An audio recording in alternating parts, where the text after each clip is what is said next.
ಬೀದರ್ ಜಿಲ್ಲೆಯ ಹುಮ್ನಾಬಾದ್ ತಾಲೂಕಿನ ಮೊಳಕೆರ ಗ್ರಾಮದಲ್ಲಿ ಸಂಭವಿಸಿದ ನಿಗೂಢ ಸ್ಫೋಟದ ಬೆನ್ನಲ್ಲೇ ಸ್ಥಳೀಯ ಶಾಸಕ ಸಿದ್ದು ಪಾಟೀಲ್ ಅವರು ಸ್ಥಳಕ್ಕೆ ಭೇಟಿಯನ್ನ ನೀಡಿದ್ದಾರೆ.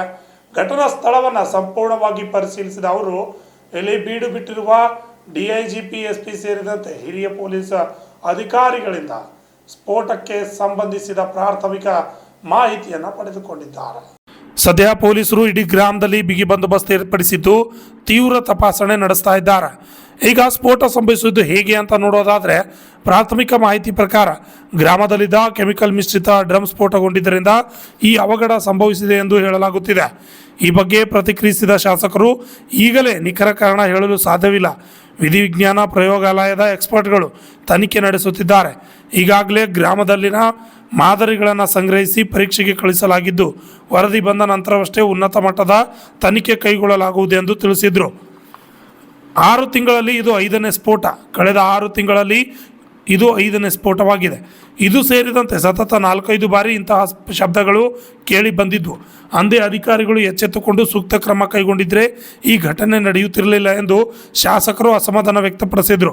ಸ್ಫೋಟದ ತೀವ್ರತೆಗೆ ಶಾಲಾ ಮಕ್ಕಳು ಸೇರಿದಂತೆ 6 ಮಂದಿ ಗಂಭೀರವಾಗಿ ಗಾಯಗೊಂಡಿದ್ದು, ಒಂದು ವೇಳೆ ಸ್ಫೋಟದ ಸಮಯದಲ್ಲಿ ಶಾಲಾ ಬಸ್ ಅದೇ ಜಾಗದಲ್ಲಿ ಇದ್ದಿದ್ರೆ ದೊಡ್ಡ ಸಾವು ನೋವು ಸಂಭವಿಸಿತು ಎಂದು ಅವರು ಆತಂಕ ವ್ಯಕ್ತಪಡಿಸಿದರು. ಘಟನೆಯಲ್ಲಿ ಗಾಯಗೊಂಡಿರುವ 6 ಮಂದಿಗೆ ಉತ್ತಮ ಚಿಕಿತ್ಸೆ ನೀಡುವಂತೆ ಶಾಸಕರು ವೈದ್ಯಕೀಯ ಸಿಬ್ಬಂದಿಗೆ ಸೂಚನೆ ನೀಡಿದ್ದಾರೆ. ಪದೇ ಪದೇ ಇಂತಹ ಘಟನೆಗಳು ನಡೆಯುತ್ತಿದ್ದರೂ ಇಲಾಖೆ ಎಚ್ಚೆತ್ತುಕೊಂಡಿಲ್ಲ ಎಂದು ಗ್ರಾಮಸ್ಥರು ತೀವ್ರ ಆಕ್ರೋಶವನ್ನು ವ್ಯಕ್ತಪಡಿಸಿದ್ದಾರೆ. Vidyasagar, RJ32 Kannada news, Humnabad. ಗ್ರಾಮದಲ್ಲಿ ಬೆಳಗ್ಗೆ 8:30ಕ್ಕೆ ಒಂದು ಬಹಳ ದೊಡ್ಡ ಶಬ್ದ ಮತ್ತು ಬೆಂಕಿನೂ ಕೂಡ ಕಾಣಿಸ್ತು. ಅವಾಗ ಆ ಒಂದು ಸಮಯದಲ್ಲಿ ಇಲ್ಲಿನ ಮಕ್ಕಳು ಶಾಲೆಗೆ ಹೋಗ್ತಾ ಇದ್ರು. ಒಂದು 4 ಮಕ್ಕಳು, ಮತ್ತೊಬ್ಬರು ಹಿರಿಯರು, ಇನ್ನೊಬ್ಬ ಯುವಕ 19-20 ವರ್ಷದ. ಆ ಒಂದು ಶಬ್ದದಲ್ಲಿ ಏನು ಏಜ್ ಇವರಿದ್ದರು ಅವರಿಗೆ ಬಹಳಷ್ಟು ಇಂಜುರೀಸ್ ಆಗಿದೆ. ಮತ್ತು ಆ ಯುವಕರು ಕೂಡ ಆಗಿದೆ. ಏನು ಶಾಲೆಗೆ ಹೋಗ್ತಕ್ಕಂಥ ಮಕ್ಕಳಿಗೆ ಒಂದು ಮಕ್ಕಳಿಗೆ ಲತ್ತೆಗೆ ಆಗಿದೆ. ಅವಳಿಗೆ ಸ್ಮಾಲ್ ಒಂದು ಸರ್ಜರಿ ಮಾಡಬೇಕಂತ ಡಾಕ್ಟರ್ ಇದ್ದಾರೆ. ಮತ್ತು ಉಳಿದ 3 ಮಕ್ಕಳು ಬ್ರಿಮ್ಸ್ ನಲ್ಲೇ ಅಡ್ಮಿಟ್ ಇದ್ದಾರೆ. ನಾನು ಕೂಡ ಬೆಂಗಳೂರಿನಲ್ಲಿದ್ದೆ ನಿನ್ನೆ. ಬೆಳಗ್ಗೆ ಗೊತ್ತಾಗಿದ ಮೇಲೆ ಬೆಳಗ್ಗೆ ನಮ್ಮ ಹೈದರಾಬಾದ್ ಡೈರೆಕ್ಟ್ ಏನು ಗೊತ್ತಾ, ಮಕ್ಕಳು ಅಲ್ಲಿ ಅಡ್ಮಿಟ್ ಇದ್ದಾರೆ ಹಾಸ್ಪಿಟಲ್ದಲ್ಲಿ. ಅವರಿಗೆ ಭೇಟಿಯಾಗಿ ಅವರ ಹೆಲ್ತ್ ಬಗ್ಗೆ ವಿಚಾರಣೆ ಮಾಡಿ ಡಾಕ್ಟರ್ಗೆಲ್ಲ ಹೇಳಿ ಮಾಡಿ ಬಂದು ಮತ್ತು ಇವತ್ತೇನು ಈ ಒಂದು ಘಟನೆ ಸ್ಥಳ ಎಲ್ಲಿ ಇದಾಗಿದೆ ಅವರು ಕೂಡ ಈಗಾಗಲೇ ನಮ್ಮೆಲ್ಲ ಅಧಿಕಾರಿಗಳು ಕೂಡ ಇದ್ದಿದ್ದಾರೆ. ಈ ಒಂದು ಘಟನೆ ಮೊದಲು ಕೂಡ ಸುಮಾರು 6 ತಿಂಗಳ ಮೊದಲು ಕೂಡ ಇದೇ ತರ ಒಂದು ಶಬ್ದ ಬಂದು ಒಂದು ಚಿಕ್ಕ ಮಗಂದು ಕಾಲು ಕೂಡ ಇದಾಗಿದೆ ಅವಾಗ. ಮತ್ತೆ ಮೊನ್ನೆ ಒಂದು 3 ದಿವಸ ಮೊದಲು ಕೂಡ ಈ ತರನ ಒಂದು ಶಬ್ದ, ಬಹಳ ದೊಡ್ಡ ಶಬ್ದ ಬಂದಾಗ ಅಲ್ಲಿ ಅಂದ್ರೆ ಯಾವುದೇ ಕೂಡ ಘಟನೆ ಆಗಿದ್ದಿಲ್ಲ, ಶಬ್ದ ಬಂದಿದೆ ಅಂತ ತಹಸೀಲ್ದಾರ್ ಅವರಿಗೆ ಮತ್ತೆ ಪೊಲೀಸ್ ಡಿಪಾರ್ಟ್ಮೆಂಟ್ ಬಂದಾಗ ಅವರು ಕೂಡ ಬಂದು ನೋಡಿ ಹೋಗಿದ್ದಾರೆ. ಈಗ ಇದ್ರ ಬಗ್ಗೆ ಈಗಾಗಲೇ ಎಲ್ಲ ತಂಡಗಳನ್ನು ಕೂಡ ಬಂದಿದೆ. ಬಾಂಬ್ ಸ್ಕ್ವಾಡ್ ಇರ್ಬೋದು, SSL ಇರ್ಬೋದು, ಎಲ್ಲನೂ ಕೂಡ ಇವತ್ತು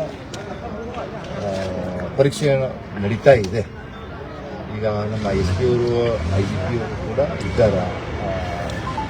ಯಾಕಾಗಿದೆ ಏನಾಗಿದೆ ಅಂತ ತಾವು ಹೇಳ್ತಾ ಅಂತಂದ್ರೆ, ಏನು ಒಂದು ಡ್ರಮ್ ಇತ್ತು, ಆ ಡ್ರಮ್ನಲ್ಲಿ ಆ ಕೆಮಿಕಲ್ಗೋಸ್ಕರ ಆಗಿರ್ಬೋದು ಅಂತ ನಮ್ಮ ಅಧಿಕಾರಿಗಳು ಇನ್ನೂ ಹೇಳ್ತಾ ಇದ್ದಾರೆ. ಅದಕ್ಕೆಲ್ಲ ವರದಿ ಬಂದ ಕೂಡ ಗೊತ್ತಾಗುತ್ತೆ.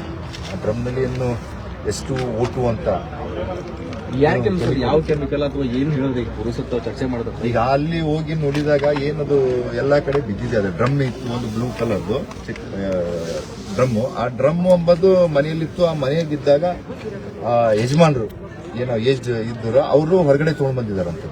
ಹೊರಗಡೆ ತೊಗೊಂಡು ಬಂದು ಹೊರಗೆ ಬಿಸಿಲು ತಂದು ಅದಕ್ಕೇನು ಇದು ಮಾಡ್ಲಾಕ್ ಹೋಗಿದ್ರೆ ಒಮ್ಮೆ ಬ್ಲಾಸ್ಟ್ ಆಗಿದೆ ಅಂತ.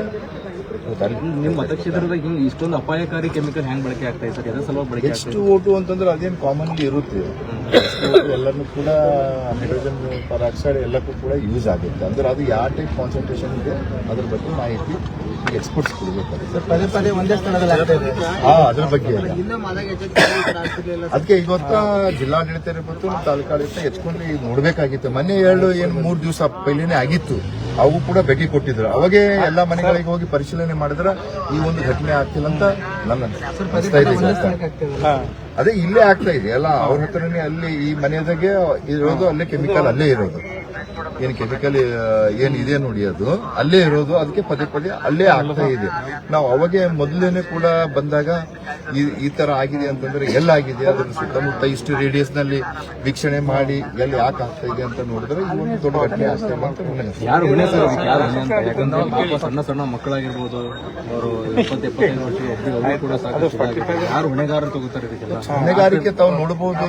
ಏನ್ ಗೊತ್ತು, ನಮ್ಮ ಪೊಲೀಸ್ ಇಲಾಖೆದವರು ಕೂಡ ಮೊನ್ನೆ ಬಂದಿದ್ರು, ಮೊನ್ನೆ ಬಂದು ನೋಡಿ ವೀಕ್ಷಣೆ ಮಾಡಿ ಹೋಗಿದ್ದಾರೆ. ಓನ್ಲಿ ಸೌಂಡ್ ಬಂತು ಅಂತ ನೋಡಿದಾರೆ, ಅವ್ರು ವೀಕ್ಷಣೆ ಮಾಡೋದಿತ್ತಲ್ಲ, ಯಾಕೆ ಬಂತು ಏನಾಗ್ತು ಎಂಬುದು ಅದ್ರ ಬಗ್ಗೆ ತನಿಖೆ ಮಾಡೋದಿತ್ತದು. ಪೊಲೀಸರ ನಿರ್ಲಕ್ಷ್ಯಕ್ಕೆ ಇದು ಆಗಿದೆ ಅಂತ ಹೇಳ್ತಾರೆ.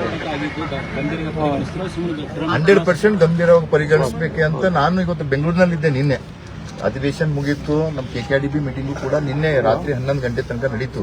ನಾನು ಬೆಳಗ್ಗೆ 8:40 ನನಗೆ ಮೆಸೇಜ್ ಸಿಕ್ತು, ಈ ಊರಾಗಿನವರು ಫೋನ್ ಮಾಡಿದ್ಮ್ಯಾಕ ನಾನು ಅವಾಗೆ ಹೈದರಾಬಾದ್ ಬಂದು, ಹೈದರಾಬಾದ್ ಡೈರೆಕ್ಟ್ ನಾನು ಬೀದರಿಗೆ ಹೋಗಿ ಅಲ್ಲೆಲ್ಲ ನಮ್ಮ ಏನು ಮಕ್ಕಳು ಅಡ್ಮಿಟ್ ಇದ್ದಾರೆ ಅಲ್ಲಿ, ಅವ್ರಿಗೆ ಭೇಟಿ ಮಾಡಿ ಇವತ್ತು ಇಲ್ಲಿ ಬರ್ತಾ ಇದ್ದೀನಿ.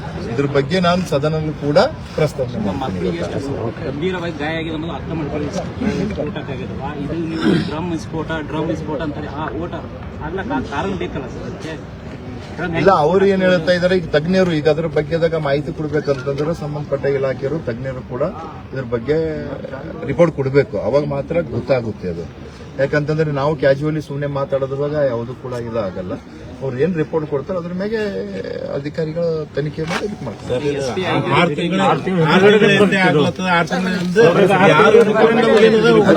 ಇದು ಸುಮಾರು ಒಂದು ವರ್ಷದಲ್ಲಿ ಇದು 5ನೇ ಬಾರಿ ಆಗಿತ್ತು ಸರ್. ಇದು ಮೊನ್ನೆ ಬುಧವಾರ ದಿನ ಕೂಡ ಆಯ್ತು ಸರ್. ಬುಧವಾರ ದಿನ ಆದಾಗ ಕೂಡ ಸೌಂಡ್ ಸುಮಾರು ಇಲ್ಲಿಂದ ನಮ್ಮ ಗಡವಂತಿ ಒಂದು 3 ಕಿಲೋಮೀಟರ್ ಡಿಸ್ಟೆನ್ಸಲ್ಲಿ ಇದೆ ಸರ್. ಒಳಗಡೆಯಿಂದ ಹೋದರೆ ಅಲ್ಲಿವರೆಗೂ ಸೌಂಡ್ ಬಂದಿದೆ ಸರ್. ಈಗ ಅದು ಆದ್ಮೇಲೆ ಇವತ್ತಾಗೈತೆ ಸರ್. ಇವತ್ತು ಬೆಳಗ್ಗೆ ಕೂಡ ಸೌಂಡ್ ಬಹಳ ಹೋದ ಬುಧವಾರ ಆಗ್ಯದ್ರಿ. ಈಗ ಮೊನ್ನೆ ಬುಧವಾರ ಹಾ ಮೊನ್ನೆ ಬುಧವಾರ ಸರ್. ಅವಾಗ ಬಿ ಎಲ್ಲರೂ ಬಂದಿದ್ರಾ? ಅವತ್ತು ಕೂಡ ಪೊಲೀಸರು ಬಂದಿದ್ರು, ತಹಸೀಲ್ದಾರ್ ಬಂದಿದ್ರು, ಸಂಬಂಧಪಟ್ಟ ಅಧಿಕಾರಿಗಳು ಬಂದ್ರು, ಪರಿಶೀಲನೆ ಮಾಡಿದ್ರು, ಹೋದ್ರು ಸರ್. ಈಗ ಇದಕ್ಕೆ ಮೊದಲು ಏನಾಗಿತ್ತು ಸರ್, ಈಗ 1 ವರ್ಷದಿಂದ ಸತತವಾಗಿ ಆಗ್ತಾ ಇದೆ ಸರ್. ಆದಾಗ ಮೊದಲನೇ ಸಲ ಆದಾಗ ಹುಡುಗನ ಕಾಲ್ ಕಟ್ಟಾಯ್ತು ಸರ್. ಆ ಹುಡುಗನ ರಿಪೋರ್ಟ್ ಇಲ್ಲಿವರೆಗೂ ಕೂಡ ನಮ್ಮ ಜನಗಳಿಗೆ ಯಾವುದೇ ಥರ ಸ್ಪಂದನೆ ಸಿಕ್ಕೇ ಇಲ್ಲ ಸರ್. ಅದು ಈ ಥರ ಆಗ್ಯದ, ಇದರ್ಲಿಂದ ಆಗ್ಯದ ಅಂತೇಳಿ ಗೊತ್ತೇ ಆಗಿಲ್ಲ ಸರ್. ಈಗ ಕೂಡ ಇವತ್ತು ಬೆಳಗ್ಗೆ 6 ಜನಕ್ಕೆ ಆಗ್ಯದ ಸರ್.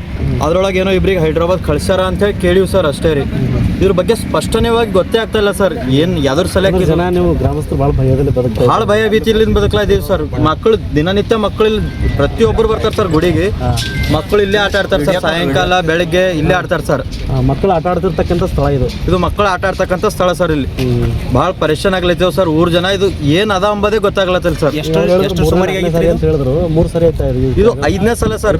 ಹಾ ಸರ್, ಮೊದಲನೇ ಸಲ ಆದಾಗ ಇನ್ಸಿಡೆಂಟ್ ಆಗಿತ್ತು ಸರ್. ಅದು ಹುಡುಗನ ಕಾಲ್ ಕಟ್ಟಾಗಿತ್ತು. ಈಗ ಏನ್ ಈ ಸಲ ಆಗ್ಯದ, ಈ ಸಲನೂ ಕೂಡ ಹಾನಿ ಆಗ್ಯದ ಸರ್. ಈಗ 3 ಸಲ ಆಗಿಲ್ಲ ಸರ್, 2 ಸಲ ಹಾನಿ ಆಗ್ಯದ ಸರ್. 3 ಸಲ ಏನಾಗ್ಯದ, ಖಾಲಿ ಆವಾಜ್ ಆಗ್ಯದ ಸರ್.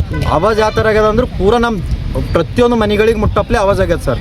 ಈ ನಂಬಲ್ಲಿ ಹೆಂಗಂದ್ರೆ ಕಾಮನ್ ಆಗಿ ಹೈವೇ ರೋಡಿಗೆ ಅದ, ಟೈರ್ ಹೊಡಿತು ಅಂದ್ರೆ ಸೌಂಡ್ ಬರ್ತದ ಅಷ್ಟೇ ಅಂತೇಳಿ ಜನಗಳು ತಿಳ್ಕೊತಾರೆ ಸರ್. ಬಟ್ ಈ ಸೌಂಡ್ ಆ ಥರ ಇದ್ದಿಲ್ಲ ಸರ್. ಭಾಳ ಭಯಂಕರವಾದ ಸೌಂಡ್ ಇತ್ತು ಸರ್.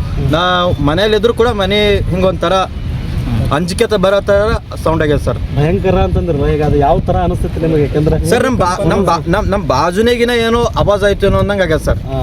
ನಮ್ಮ ಮನೆ ಇಲ್ಲಿಂದ ಸುಮಾರು ಒಂದು ಇದಕ್ಕೆ ಬಿಟ್ಟು ಒಂದು 200 ಮೀಟ್ರ್ ಸೇಮ್ ಎಫೆಕ್ಟ್ ಬೇರೆ ಥರ ಧೂಳು ಹೆಂಗೆ ಬರ್ತದೆ ಮೇಲೆ ಹಾರ್ತದೆ.